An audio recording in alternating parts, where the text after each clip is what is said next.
சத்தியம் செய்தவருடன் வந்த ஒத்தப்பனை சுடலை ஆண்டவர். நெல்லை மாவட்டம் நாங்குநேரி தாலுக்காவில் உள்ள ஒரு அழகிய கிராமம் திருவலஞ்சி. இயற்கை எழில் கொஞ்சும் இந்த கிராமத்துக்கு திருவெங்கடநாதபுரம் என்று பெயரும் உண்டு. இது மேற்கு தொடர்ச்சி மலையில் உற்பத்தியாகும் நம்பியாறு இவ்வூரின் வடக்கு புறத்தில் இருந்து கிழக்கு நோக்கி பாய்கிறதாம். தண்ணீர் இடைவிடாத இரைச்சல் சத்தம் செவிகளுக்கு சங்கீதமாக ஒலிக்கின்றனர். பல்வேறு சிறப்புகளுடைய இந்த கிராமத்தை பண்டைய காலத்தில் திருக்களஞ்சியம் என்று அழைக்கப்பட்டதாக செவிவழி செய்தி. வினைப்பொருட்கள் சேகரித்து வைக்கக்கூடிய ஒரு சிறிய களஞ்சியமாக இந்த ஊர் சிறப்பு பெற்றிருக்கிறது. திருக்களஞ்சியம் என்ற பெயரை நாளடைவில் திருவலஞ்சி என்று மருவிவிட்டது.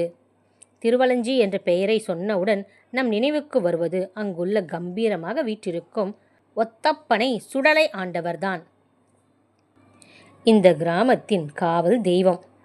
சுமார் 100 ஆண்டுகளுக்கு சுடலை ஆண்டவர் இங்கு குடிக்கொண்டு வருகிறார். பண்டைய காலத்தில் பனைமரத் தொழிலாளர்கள் இந்த கிராமத்தில் அதிக அளவில் வசித்து வந்தனர். அதில் ஒருவர் கற்பக விருட்சமான பனைமரத்தில் இருந்து பக்குவமாக பதநீர் இறக்குவது சிறந்தவராக இருந்தாராம். ஊருக்கு மேற்கே ஓடுகிற நம்பியாற்றில் அழகான அணை ஒன்று உள்ளது.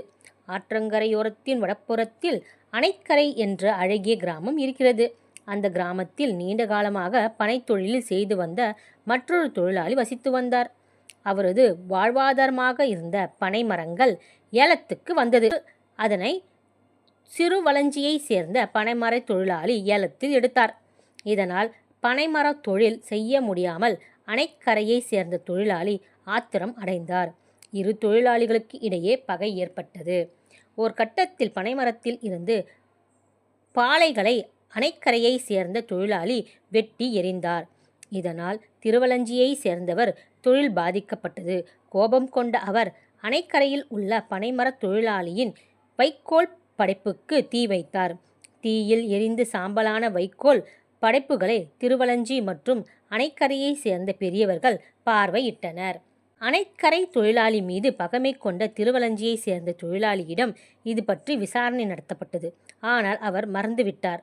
அதே நேரத்தில் அவர்தான் தனது வைக்கோல் படைப்புக்கு தீ வைத்ததாக அணைக்கரையை சேர்ந்த தொழிலாளி கூறினார்.